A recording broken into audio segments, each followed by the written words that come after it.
Okay, so we're going to start with first one, the control of the blood glucose. Okay, now what is the normal range? I did tell you guys that, okay, you won't be able to maintain the blood glucose concentration at particular value. Okay, 90 milligram. Okay, hundreds milligrams cannot. It must have a range. Okay, so what is the range? Highlight the range here. Okay, now do we need to remember this range? The answer is no, but I still ask you the highlights. It's good for you to put in this answer, okay, when you write in essay. Okay, so what is the concentration of blood glucose level? Normal range. So the normal range will be for each 100 cm³ of blood contain between 80 to 120 milligrams of glucose. Are you clear? So for each 100 cm³ of the blood, it will be between 80 to 120 milligrams of glucose. Okay, that is a normal range. So any change or deviations, okay, too high, let's say 130, 140, 150 milligram of glucose in 100 cm³ of the blood, or too low, 60, 50, then who will be able to detect the change here? The detections will be carried out by both alpha and beta. Both of them have the ability to detect the change, but which one will respond depends on whether high or low blood glucose. Okay, so low blood glucose also known as the hypoglycemia. Okay, if the high, then it's called hyperglycemia. Okay, so sometimes the term, okay, they use. So hypo means low, gly means glucose, semia means blood. So it means a low blood, low blood glucose. Okay, high means hyper, gly means glucose, semia means blood. Okay, sometimes they use this term, you need to know. So okay, don't forget, okay, what it's mean hypo, what it's mean by hyper. Okay, so what is the effect of insulin? So the whole story will start like this. Now, let's say just now you have a heavy lunch. Okay, you have heavy lunch with a high carbohydrates. So break down. So in your mouth, okay, you have your salivary amylase break down to maltose, and then in the small intestine we do have the maltase break into glucose. We absorb the glucose. So it means the blood glucose level is high. So when the blood glucose level is high, both cells, alpha cells and beta cells detect, but only beta cell respond. So beta cell respond by doing what? Beta cell respond by releasing the insulin. So we do know that this is the endocrine system. Insulin will or have to be travel in our blood all the way to the target organ. So what are the main target organ for insulin? So main target organs, liver and mast cell. Are you clear? Insulin, liver, and mast cells. So what the insulin do? Insulin first will bind to the receptor. So when insulin binds to the receptor, you will have the signal transduction cascade. The first thing we're going to do here is we actually increase the permeability. Okay, first effect. We want to increase the glucose uptake. So permeability. Okay, first thing we want to do. So how we increase the permeability? We give more glucose transporter. So in this case, it's GLUT4. GLUT4 stands for glucose transporter types 4. Okay, under normal conditions, the surface membrane proteins here, we have GLUT2, glucose transporter 2. But they try to imagine it's something like a highway. All right, 3 lanes only open. Out of 10 lanes, only open 3 lanes. So slow. Cannot. Okay? Same like here, we only give glucose transporter 2, few of them. Under normal condition, no issues. But now I want to take up more glucose from the blood so that blood glucose level can drop back to normal. So it means that we need to increase the number of channel. So this channel, this caraprotein is known as GLUT4 to increase the permeability. So when you increase the permeability because the blood glucose level is high, liver cells blood glucose level is low, Therefore, you can see that there is a diffusion, okay, or vascular diffusion of the glucose from the blood into the liver cells or mast cell. Are you clear? So this is the first effect. What's the second effect? Now we do know that glucose is water soluble. We cannot store glucose. We cannot store glucose. So when glucose enter into the cells, what's your cells going to do? Because if you store it as a glucose, you're going to lower down the water potential. The next thing is you're going to expect the liver cells going to burst. But no such thing that bursting of the liver cells, because the glucose we taken in already, we start to do what we call the phosphorylation. We add the phosphate groups onto the glucose so that this glucose can be used in respiration. Means that we use the glucose. Still remember, in terms of glycolysis, the first step of the glycolysis, we add the phosphate group. So the adding of phosphate group actually serves three functions here. Later I will tell you. But the first function here is because in the glycolysis, the first process, we add the phosphate group to the glucose. So it becomes glucose phosphate. If I don't want to actually carry out respiration, we want to store them, can or not? Yes, can. We're going to convert them into the glycogen. But in order to convert them to glycogen, we need to form glucose phosphate first, because glucose is relatively stable, non-reactive. So that's why we need to phosphorylate our glucose. Okay? So now, always remember when you will write it. Insulin is not the one that caused the glycogen formation. It's not the one that caused the respiration to take place. The one that caused the glycogen to function is a glycogen synthase. Are you clear? It's an enzyme.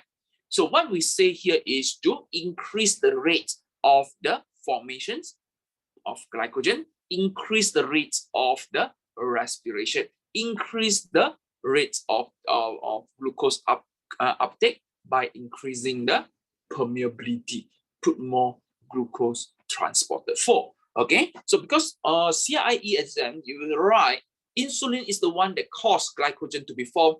This answer is totally wrong. You won't get the mark. Are you clear? Okay, so this thing I need to point out, be careful we write. So how we write? We always write that upon the binding of the insulin to the receptor, upon the binding of the insulin to the receptor, what will happen here? It will going to promote or to increase the permeability. Due to this signal transduction cascade, you're going to increase the permeability so that the uptake of glucose can take place in a higher rate, and also increase the rate of respiration to use up the glucose, to use the glucose, or condensation of glucose can form this glycogen to promote or to increase the rates of the glycogen synthesis. So we do know that in this case, you won't store, okay? Either use it or you store it, but you store it in a glycogen. Glycogen is not water soluble, it forms granule. So therefore, it won't lower down the water potential and cause the liver cell to burst. Okay. So you can answer the question here. Show your answer first.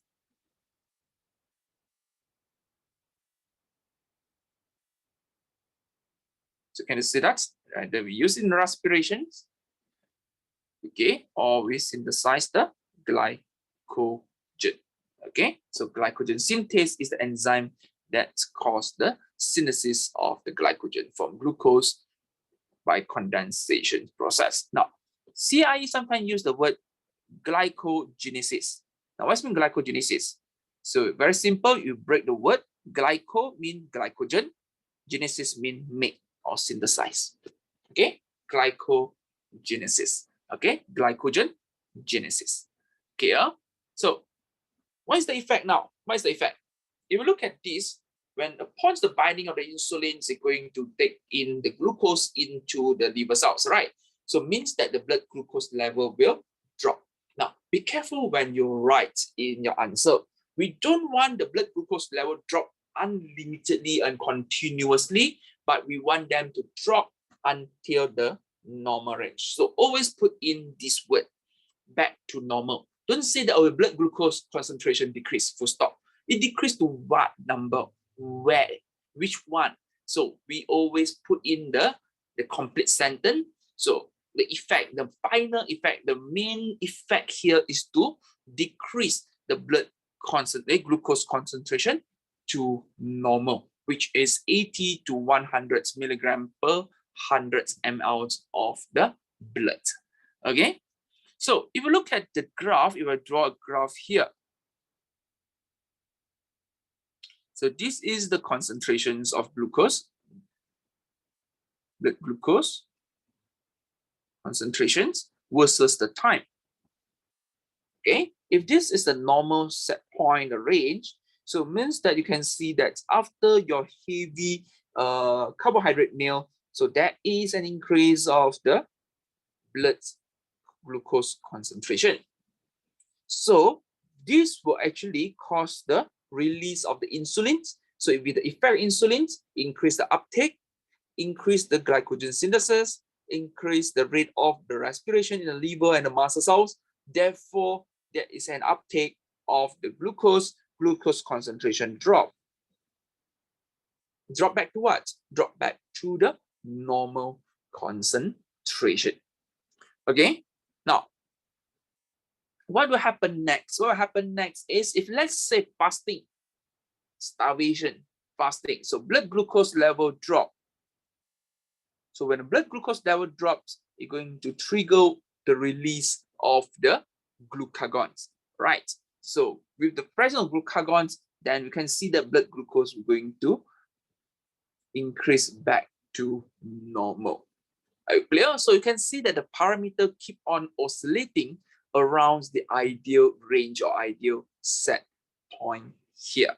Okay, so before we go to the effect of glucagon, just now I said that in this process, when the glucose enter already, so at this part, we're going to do the phosphorylation. Basically means that we want to phosphorylate glucose. So what is the benefits? What is the idea? What's so important about to phosphorylate? So first thing, when you phosphorylate the glucose to become glucose phosphate, so we can always maintain a steep glucose concentration gradient. Now, what does this mean?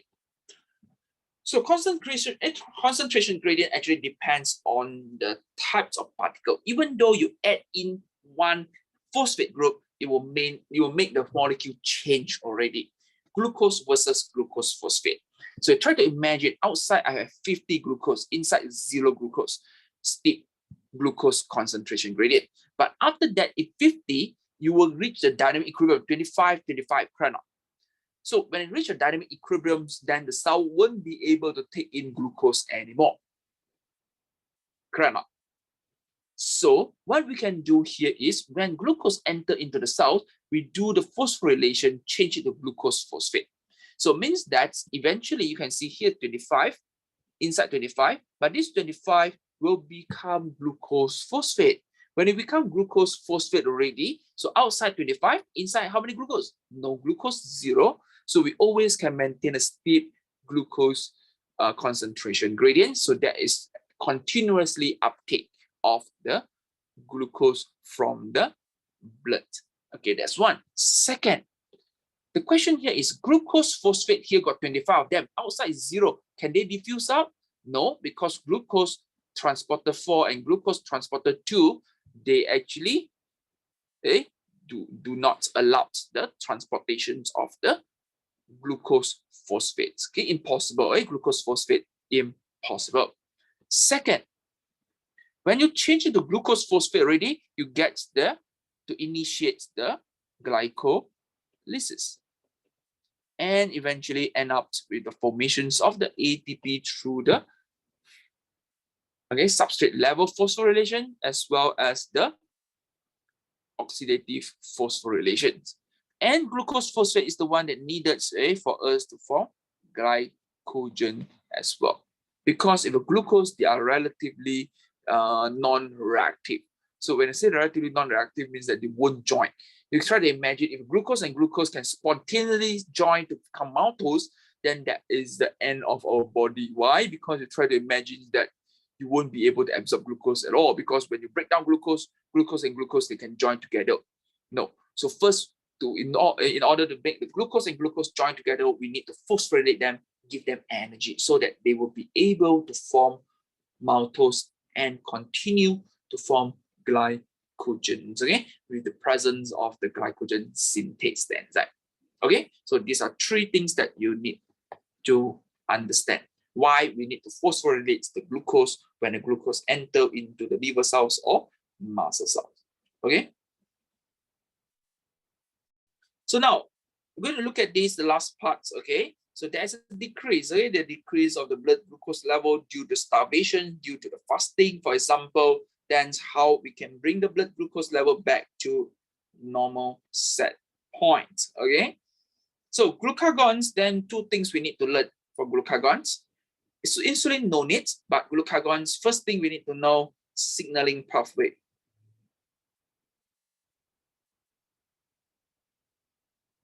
So how glucagons actually trigger the cellular reactions. And number two, we need to know the effects of glucagon. Okay, these two. So first, let us look at what is the main process first, and then we're going to look at the effect. So this one, you have learned in AS, but in AS maybe a bit brief, but now we're going to look at in detail. So the proteins receptor here is known as the GPCR, okay? G protein couple receptor. So what is this G protein? G protein actually initially attached to the receptor. But when glucagon bind to the receptor, the binding side of the receptor is going to activate the G protein, because due to the conformational change, the change of the shape, G protein is activated. And this G protein going to bind or to activate the enzyme known as adenylyl cyclase. Okay, adenylyl cyclase. So this adenylyl cyclase is going to convert the ATP into the cyclic AMP. Cyclic AMP is the secondary messenger. Okay, it's a second messenger or secondary messenger. So what this cyclic AMP can do? So this cyclic AMP going to activate the inactive protein kinase enzyme so that it become active protein kinase. So this active protein kinase going to activate the inactive phosphorylase kinase, and the process on continue until the glycogen phosphorylase is become activated. So what's mean phosphorylase? Breakdown. Phosphorylase in this case to break down. So glycogen, break down the glycogen so that we can get glucose. Are you clear? Because we do know that now blood glucose level is low. What we want to do? We want to increase the blood glucose level. So where is the storage? Liver cell. So means that this receptor only available on the liver cells. So means that when glucagon bind to the receptor here, we're going to get glucose. So high concentration of glucose now can move out from the liver cells to enter into the blood capillary. Therefore, increase the blood glucose concentration back to normal. Okay, so three enzymes that we need to know here is protein kinase or protein kinase A, pKa, and phosphorylase enzymes or phosphorylase kinase, and the third one, glycogen phosphorylase. Okay, in the structure questions, you do not need to actually remember, but in the easy question, then the mark will be given to the name of the enzyme. Okay, so what are the effects? What are the effects of the glucagons? So first effect, break down, okay, increase the rate. Not the glucagon is the one that break down, but glucagons increase the rates of the hydrolysis of glycogen to form glucose.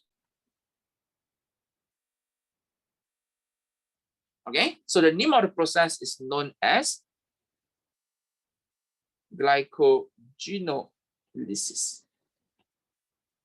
Okay, glycogen lysis breakdown. Number two, with the attachment of glucagons also will cause the cells to use Okay, it causes the cells to use other respiratory substrate.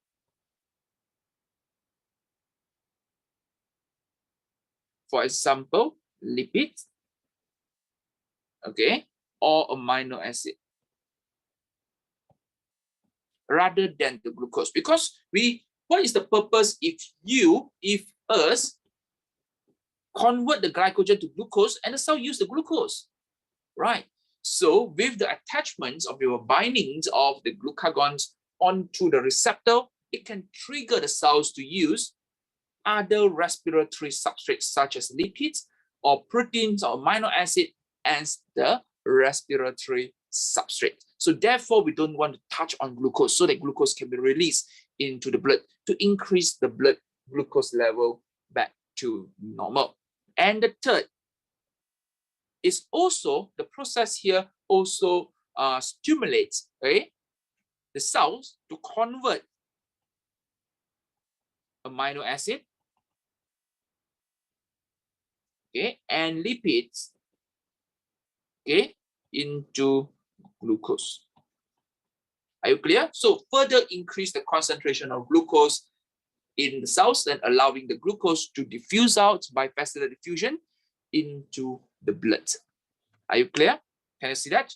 So the name of this process is called gluconeogenesis.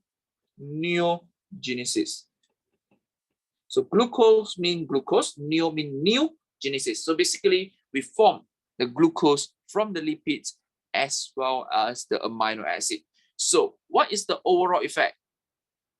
We're going to increase the concentrations of the glucose in the blood so that it will return back to 80 to 120 milligram per 100 mL of blood. Are you clear? So two things that we need to learn here. First, signaling pathway. Second, effects of glucagons. Okay, so signaling pathway, very simple, involve the attachments and then activation of G protein, activate the enzyme that converts the ATP to cyclic AMP. Cyclic AMP act as second messenger, so activates the protein kinase enzyme, which become active already, continue to activate the phosphorylase kinase, and phosphorylase kinase become active, continue to activate this glycogen phosphorylase until we get the hydrolysis of glycogen to form glucose. So the question here is, why cyclic AMP cannot straight away activate the glycogen?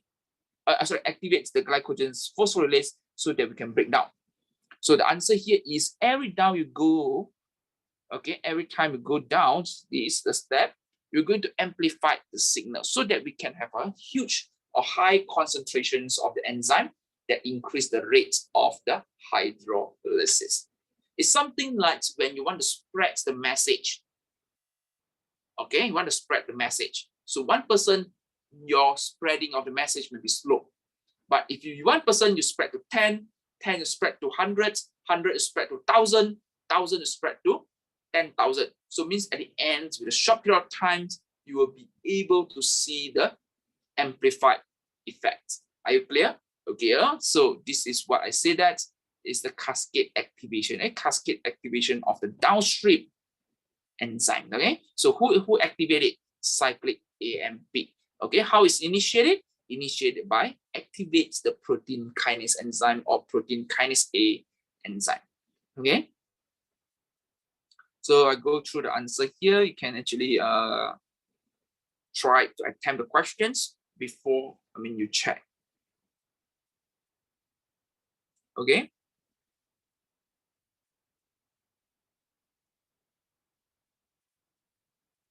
So blood glucose level, again, concentration never remain constant because the time delay between the change of the blood glucose concentrations, okay, and the onset of action to correct it. Because you try to imagine, pancreas release the insulin, but when the insulin reach the target organ, the liver, there is a delay. So therefore, you can see the blood glucose level keep on oscillating around the ideal set value. Okay, so with this, I have done for today class.